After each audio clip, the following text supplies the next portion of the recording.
Des, in earlier chats we've talked about LinkedIn, we've talked about new students and how they set up a profile and become engaged.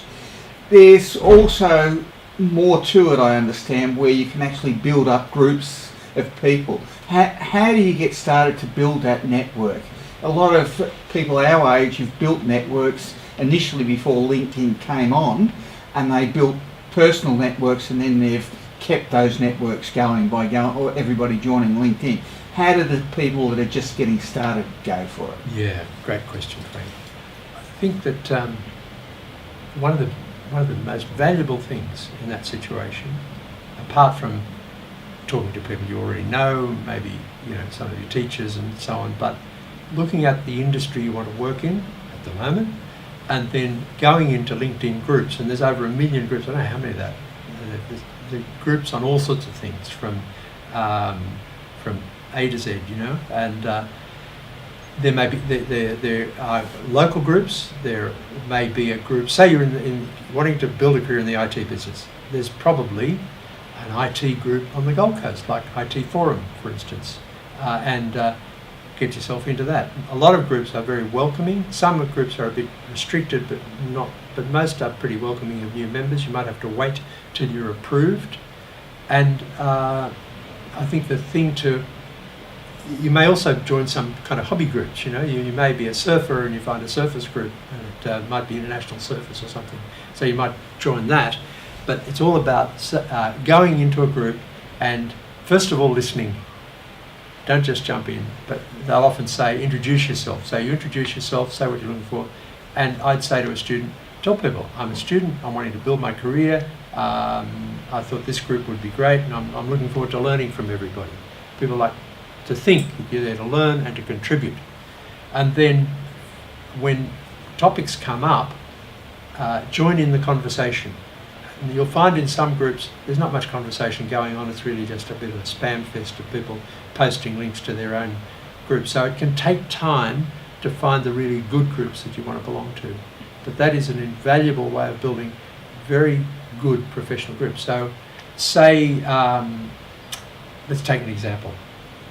Say there's an IT group in Queensland, and you are a young student just finished a course on advanced computing, and you apply to join that group, and the human resources manager for a big company in the IT world in Queensland happens to be a member of that group also, and you're participating, you're asking intelligent questions, you may be contributing because you say, hey, there might be a topic comes up and say, oh, I worked on this for my thesis and this is what I found, and so you're a contributor, and they say, oh, I know that woman, I know that man, they're on our group, we better interview.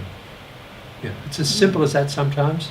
I was going to Sri Lanka a month or so ago, and I looked at my LinkedIn group and I found one person there, and then I made contact. We met, had a great conversation. Now I've got the basis of a network in Sri Lanka through LinkedIn. I met other people as well. You never know where people are coming. I'm connected now with a guy who's the head of what's equivalent to the Australian Computer Society.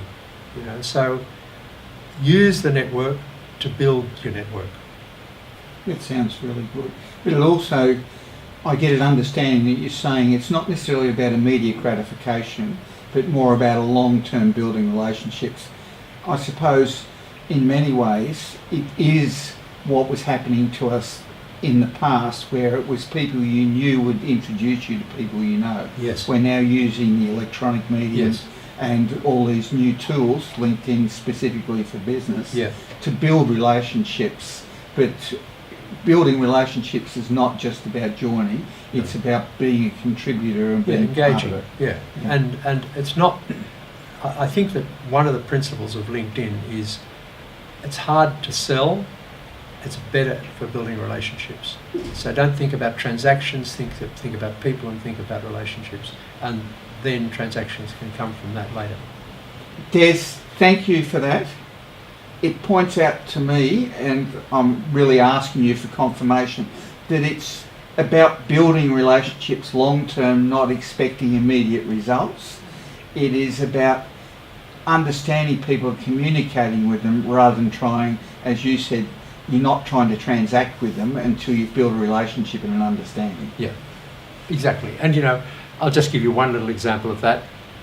Many years ago when I started on LinkedIn, a lot of people I didn't know, and certainly I didn't know a lot of people in America as I do now.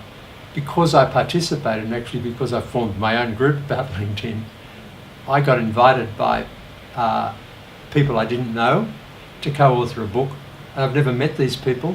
Co-author a book with a guy in Dallas, Texas, Bill Vick. And we work together. We've written a couple of books together. We've never met in real life. It's made us both thousands of dollars and a great friendship, and then sharing our networks with one another. So that's through engaging. If I'd send a message out saying, send me some work, it wouldn't have happened. Thank you very much, Des. Pleasure.